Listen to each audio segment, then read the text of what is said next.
While getting her meal she accidentally noticed that her best friend who never ate spicy kimchi had filled an entire plate with it today, and that instantly reminded her of the same day in her past life, when her best friend knocked her down on purpose in front of everyone, then pretended to come over with concern, before dumping the food from her tray onto her face, turning her into the laughingstock of the whole company. After learning such a painful lesson in her past life, the reborn Jaiwon was naturally going to teach her best friend a lesson this time. Just as her best friend was about to slam into her, Jaiwon smoothly stepped aside and dodged her, then immediately stuck out her leg and tripped her.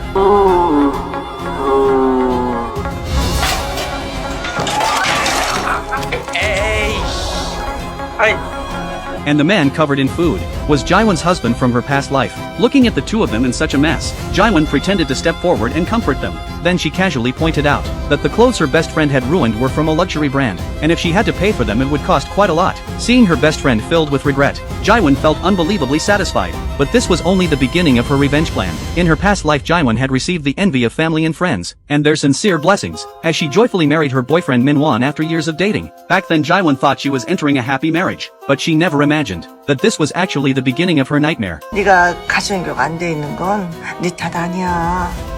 지금부터 이 엄마가 다 가르쳐주면 불쌍한 거다.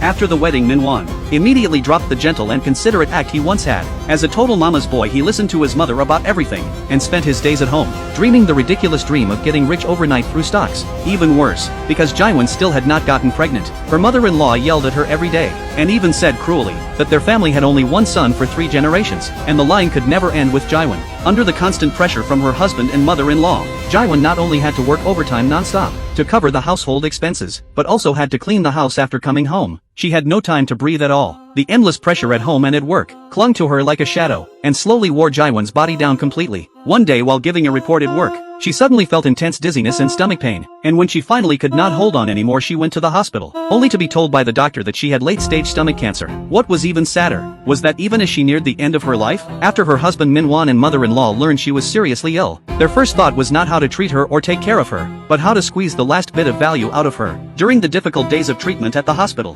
Jaiwon's only emotional support and comfort was her best friend Sumin, whom she had always treated with complete sincerity. 나 두고 가면 용서 안 할 거야? 옆에 내가 있다는 거 잊지 마. 나랑 오래오래 살아야 돼. 고마워. But after Sumin left the hospital, she took advantage of Jaiwon's time in treatment, and secretly went to Jaiwon's home, to meet Jaiwon's husband Minwon behind her back. Meanwhile at the hospital Jaiwon was told that there was no money left in her medical account, and that she needed to pay as soon as possible, or the treatment would have to stop. Then Jaiwon sat on the hospital bed, and called her husband Minwon again and again, but no one ever picked up. With no other choice,